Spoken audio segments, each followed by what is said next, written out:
y el fallecimiento de José Horacio en esa empresa y la noticia que llega al exilio, no solo de que la expedición había sido devastada, de que los habían asesinado, sino también de que le quemaron su finca de Barranca, esa finca que él había iniciado en 1907 de la nada y que había logrado construir en una de las principales fincas agrícolas y ganaderas del país, completamente devastada, la casa quemada, su hijo primogénito fallecido, viviendo en la miseria después de haber sido uno de los hombres más ricos del país, habiendo perdido toda su fortuna, viviendo en el exilio sin condiciones para una nueva intento de expedición y luego de 30 años de dictadura, viaja a Venezuela, él estaba viviendo en Cuba, y finalmente se quita la vida en la casa de sus nietos, los hijos de su hijo fallecido José Horacio, entre ellos mi papá y mis tíos. Y se quita la vida. 6 meses más tarde, la dictadura cae. Con lo cual, esa vida de entrega, de compromiso, de trabajo, nos deja un gran aprendizaje. No solo de ejemplo, de resiedumbre moral, de compromiso, de sacrificio por la mejoría del país, más allá de la posición cómoda que podamos tener algunos. Pero además nos deja un aprendizaje de perseverancia, de nunca perder la fe. Cuando aquí llega la noticia del suicidio de Juancito, de Mirabal cuenta que las hermanas Mirabal, reciben esa noticia. ¿Y qué Minerva dice? Qué pena, don Juan, qué pena, si a este régimen le falta poco. Y efectivamente la visión de Minerva era correcta, le faltaba poco. Sin embargo, don Juan no vivió para verlo, no regresó a su país más que en sus restos. Y por eso para toda la familia fue muy emotivo y muy significativo ver al presidente de la República, a los ministros de este país, al jefe de las Fuerzas Armadas, rindiéndole homenaje en ese funeral de Estado, haciéndole guarda de honor a sus restos y sobre todo verlo llevado al Panteón de la Patria para que ese ejemplo de vida y de sacrificio sea una historia que no solo nos inspire y nos comprometa a la familia como lo ha hecho, sino a todo el pueblo dominicano, porque Juan Rodríguez García es un ejemplo de los hombres que nace esta patria dominicana, de los hombres que el pueblo dominicano es capaz de parir y del ejemplo de lo grande que podemos ser esta nación cuando enarbolamos los compromisos más altos con nuestra patria y con nuestros hermanos y hermanas dominicanas. Loor y gloria a Juan Rodríguez García.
Señores, qué inspirador ese comentario de Virginia Rodríguez. De verdad que tienen que buscarlo para conocer esa historia de ese héroe nacional que fue.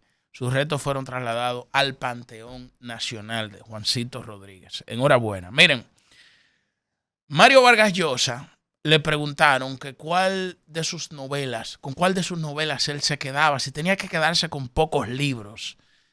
¿Con cuál libro él se quedaba? Él comenzó a mencionar una serie de libros de Borges, entre otros autores, pero le dicen, no, don Mario, háblame de los libros suyos.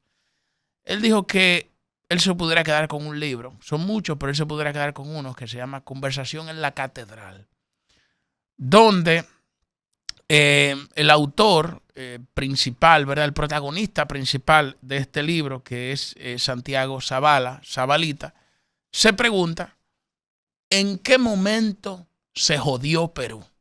Refiriéndose a la dictadura de Apolinario Odria, que fue durante la década de los 40 en Perú, y cómo este país fue envileciéndose desde el poder, se fue corrompiendo, desde el poder comenzó a mostrar excesos, ineficiencias y todas esas represiones que fueron características de la América Latina de la época. Él habla de Perú, pero eso usted nada más le cambia los nombres y eso aplica en cualquier país de la época, a la sazón, ¿verdad?, de la región que estaba padeciendo dictaduras.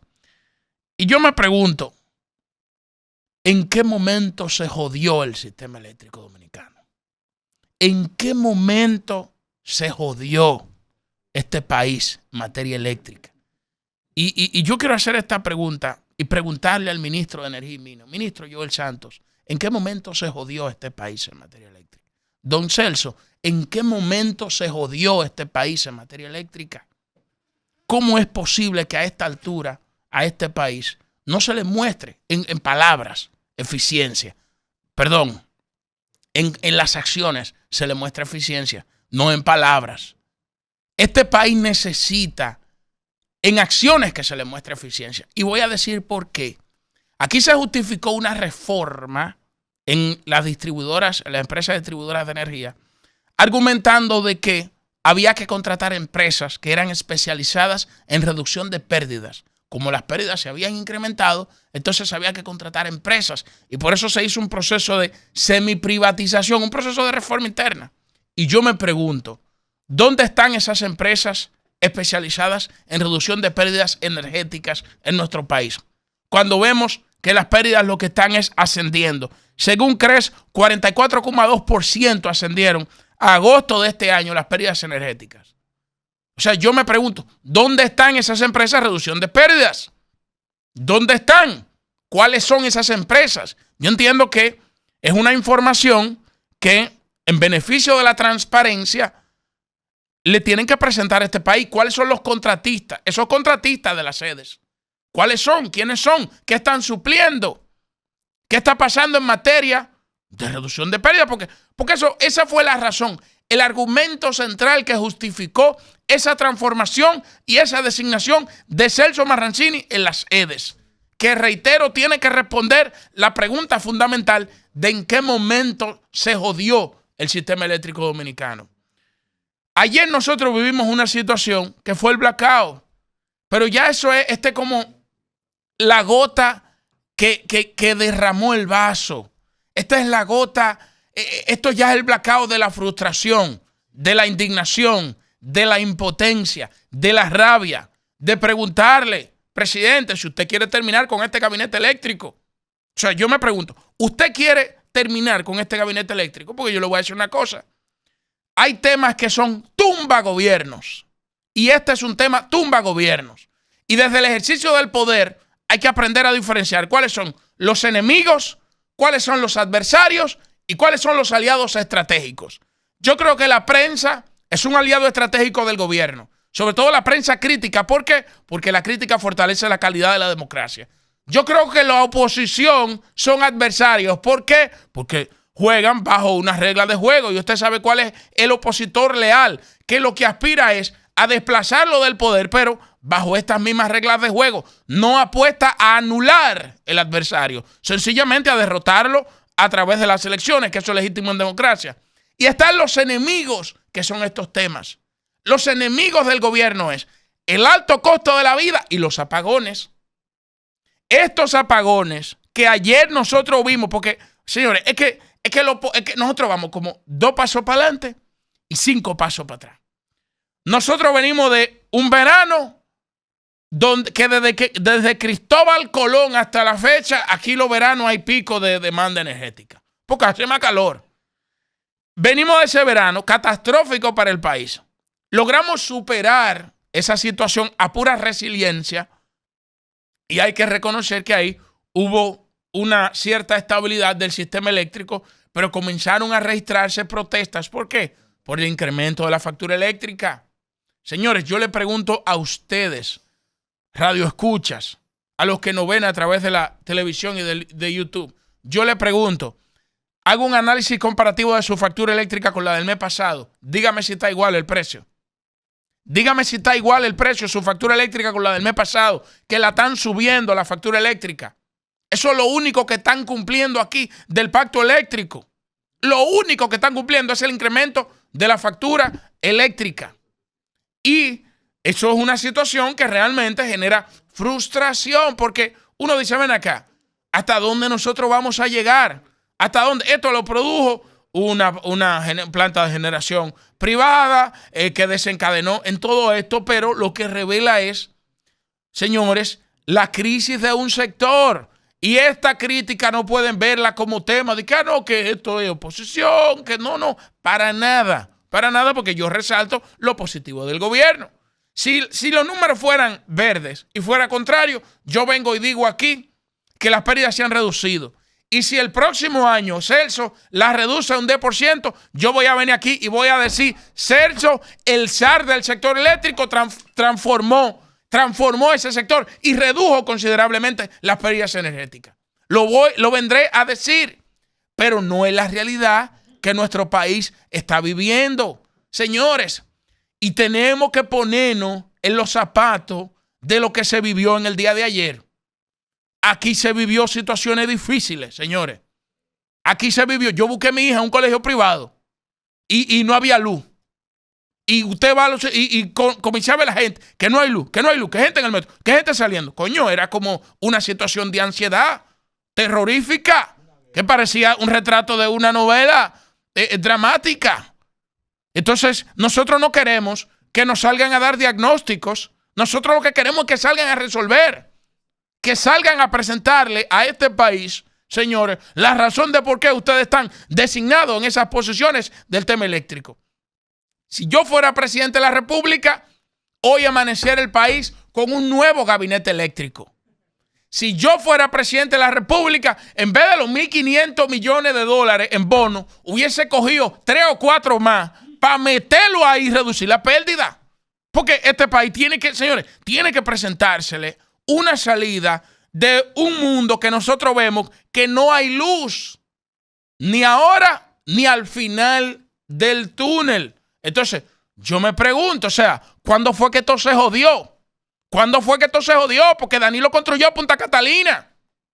Danilo construyó Punta Catalina a sangre y fuego en este país. Y hablamos de cómo, y lo tuvimos al principio del programa, cómo las pérdidas comenzaron a reducirse aquí en las gestiones pasadas, en la gestión del PLD, tanto de Leonel como de Danilo Medina. Las pérdidas venían, no era que no se registraran apagones, había apagones, porque hay que reconocer que los apagones es un problema estructural de nuestro país. Pero un problema no es para resolverlo con una varita mágica, sino para ir avanzando en sus soluciones. Y eso es lo que nosotros le estamos exigiendo a Celso Marrancini y al gabinete eléctrico, que tienen que salir de ahí, tienen que dejar esa vaina y dejar esas posiciones a quienes iban con entereza a dinamizar un sector y a resolver un sector de este país. Aquí lo único que se le puede exhibir al país en materia eléctrica es los pulpos eléctricos. Un acuerdo de impunidad, donde a una gente le dejaron 20.000 millones y le devolvieron, y tuvo que devolver 3.000 y pico de millones. Y se va para Miami a disfrutar todo su cuarto. Porque eso es lo único que la justicia le puede exhibir a este país en materia eléctrica. Pero ¿cuáles son ahora los pulpos de ahora que están supliendo con empresas de reducción de pérdidas y que lo único que le están dando a este país son apagones? Eso tiene que acabarse y hay que separar las cosas porque es que si no, este país irá por un camino peligroso, por un camino de inestabilidad, por un camino, señores, donde aquí, presidente, nadie va a querer reconocerle las luces de su gobierno, porque en medio de un apagón, ¿quién va a reconocer nada? Porque la indignación se expresa, se manifiesta, y esto es algo que de verdad ha sido consistente. Mi crítica ha sido consistente desde hace mucho, porque la visión que se impuso fue una visión de supuesta despolitización de un sector eléctrico, porque había que despolitizarlo, porque los políticos que estaban ahí llenaron eso de barriles, de botellas, los chopos políticos que estaban ahí. Entonces llegaron los popis, nosotros venimos perfumados a limpiar esta vaina, porque nosotros somos los que sabemos, los que venimos del sector privado, los que podemos darle cátedra a este país de cómo construir riqueza y de gestión y de vaina. Entonces se han hecho aquello fuera del cajón en el sector eléctrico, pero los problemas es que está pagando la sociedad, que toda esa ineficiencia, que toda esa incompetencia la estamos pagando nosotros, la sociedad dominicana. Y eso tiene que acabarse. Tiene que acabarse porque no podemos continuar transitando por esa senda. Yo espero que de este blackout, que aquí ha habido un blackout de pensamiento también en materia de soluciones del sector eléctrico. Aquí ha habido un blackout de inversión también en materia de reducción de las pérdidas y de garantizarle luz 24 horas al país. Yo espero que de esta experiencia nosotros saquemos una lección. Y parte de esa lección es que hay que cambiar ese gabinete completo, porque ha sido un blackout completo, presidente, que ha afectado su gobierno a raíz de este apagón generalizado en el sector eléctrico.